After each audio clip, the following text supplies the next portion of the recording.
नमस्कार साथियों। आज हम संवैधानिक संस्थाओं के लिए न्यूनतम आयु क्या होती है उसके बारे में बात करेंगे। अक्सर प्रतियोगी छात्र इस टॉपिक से क्वेश्चन गलत कराते हैं क्योंकि उनको हमेशा कन्फ्यूजन रहता है कि किसी संवैधानिक संस्था का सदस्य बनने के लिए मिनिमम एज 25, 30 और 35 और इसी में वो घूम जाते हैं। कभी 30 को 25 और 25 को 30 या 35 मार देते हैं और उनका आंसर एग्ज़ाम करने के बाद देखते हैं वो तो गलत निकलता है।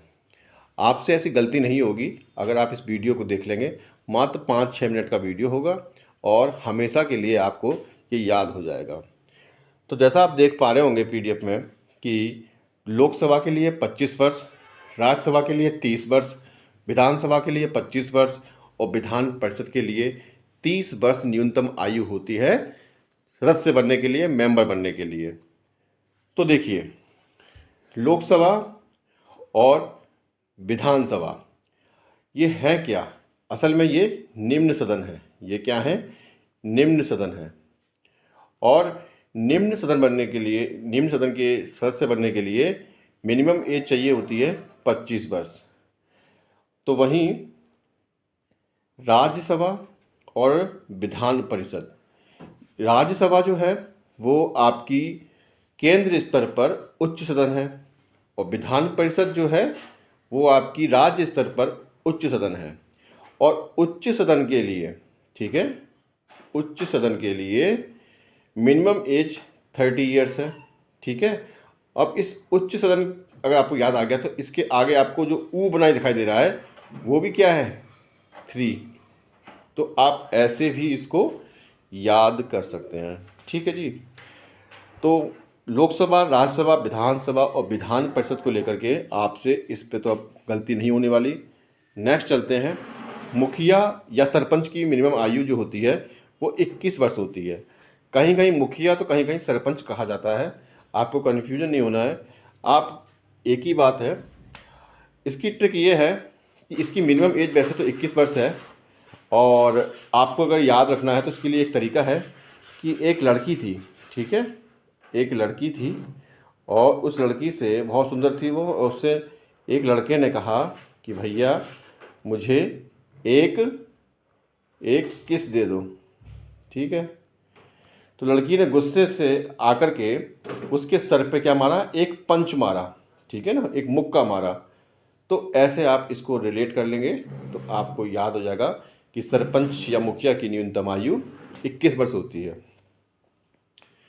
नेक्स्ट है हमारा राष्ट्रपति, राज्यपाल और उपराष्ट्रपति। इन तीनों की आयु 35 वर्ष होती है। कोई कन्फ्यूजन नहीं होना चाहिए।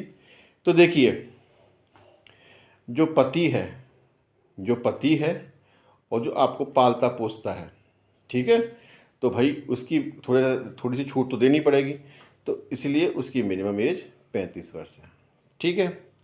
अब चूंकि राष्ट्रपति की जगह पे उपराष्ट्रपति काम करता है, तो इस तरीके से भी आप याद कर सकते हैं कि जब राष्ट्रपति की 35 वर्ष है तो उपराष्ट्रपति की भी उसकी 35 वर्ष होनी चाहिए, क्योंकि आयु को लेकर अगर इसमें अंतर होगा तो उपराष्ट्रपति राष्ट्रपति के जगह कैसे कार्य करेगा, है ना। फिर दूसरी बात यह है कि राष्ट्रपति की अगर 35 साल है और राज्यपाल की क्या है? 35 साल है। तो देखिए, जब भी कोई बिल बनता है ना तो लोकसभा और राज्यसभा से पारित होने के बाद वो जाता किसके पास है? राष्ट्रपति के पास, केंद्र स्तर पर।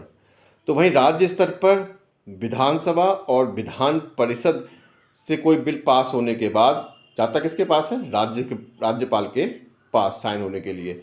तो जो ऊपर बैठा हुआ है, जो आपसे टॉप पे बैठा हुआ है, उसकी एज थोड़ी ज़्यादा तो होगी, है ना।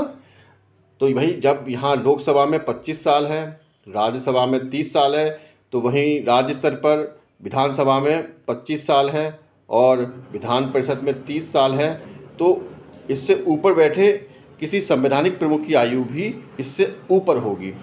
तो उसकी आयु कितनी होगी? 35 वर्ष। ठीक है। तो 25 वर्ष निम्न सदन की, फिर उससे ऊपर उच्च सदन की 30 वर्ष और उससे भी ऊपर 35 वर्ष राज्यपाल की या राष्ट्रपति की। ठीक है जी। आपको फिर से समझा देता हूँ कि ये जो एज का जो क्रम है वो ऐसा क्यों है? तो देखिए, केंद्र स्तर पर क्या होता है, फिर से हम रिपीट कर देते हैं। लोकसभा निम्न सदन और राज्यसभा उच्च सदन। और जब बिल पास होता है ना, तो जब लोकसभा से राज्यसभा में जाता है और राज्यसभा से ऊपर जाता है राष्ट्रपति के पास, जब राष्ट्रपति सिग्नेचर कर देता है तब वो बिल जो होता है वो विधेयक वो कानून बन जाता है। ठीक ऐसे ही राज्य स्तर की अगर बात करें तो विधानसभा से बिल जाता है विधान परिषद में और फिर उससे ऊपर जाता है राज्यपाल के पास। ठीक है, तो देखिए, चाहे केंद्र की बात करें चाहे राज्य स्तर की बात करें, जो निम्न सदन है उसके लिए मिनिमम आयु होती है 25 साल और राज्यसभा के लिए मिनिमम आयु कितनी है, 30 साल। और क्योंकि ये निम्न सदन है और राज्यसभा क्या है, उच्च सदन, और उससे भी ऊपर कौन है, राष्ट्रपति, तो उसकी आयु कितनी होनी चाहिए, 5 वर्ष और इंक्रीज कर लीजिए आप, तो ये हो जाएगा आपका। ऐसे ही विधानसभा में 25 साल, इससे ऊपर विधान परिषद में 30 साल और इससे ऊपर बैठा जो प्रमुख है उसकी आयु में भी 5 साल का थोड़ा सा और डिस्काउंट देते हुए 35 साल। तो 5-5 साल का जो इंक्रीमेंट है वो एक तरह से रीजनिंग की तरह भी है। तो अब आज के बाद कम से कम आपको इस टॉपिक से कोई क्वेश्चन गलत नहीं होगा, क्योंकि इसमें मैंने ट्रिक्स और कंसेप्ट जो आपको समझाया है ना, वो जीवन में आप कभी भूलेंगे नहीं। और मात्र कितना समय लगा है आपको, मुश्किल से 5-6 मिनट। ठीक है, 5 मिनट भी नहीं लगा होगा। तो दोस्तों, ऐसे ही वीडियो आपको अगर देखने हों तो हमारे चैनल को सब्सक्राइब करें, इसको प्रमोट करें, साथियों में अपने शेयर करें, जिससे कि आपको फ़ायदा हो और आपके साथियों को भी फ़ायदा हो और आपके सब्सक्राइब और लाइक करने से कुछ हमें भी मोटिवेशन मिले। तो मिलते हैं नेक्स्ट वीडियो में, तो इंतज़ार कीजिए। अगर आप न्यू व्यूअर्स हैं तो चैनल को सब्सक्राइब कीजिए। मिलते हैं नेक्स्ट वीडियो में। धन्यवाद, नमस्कार।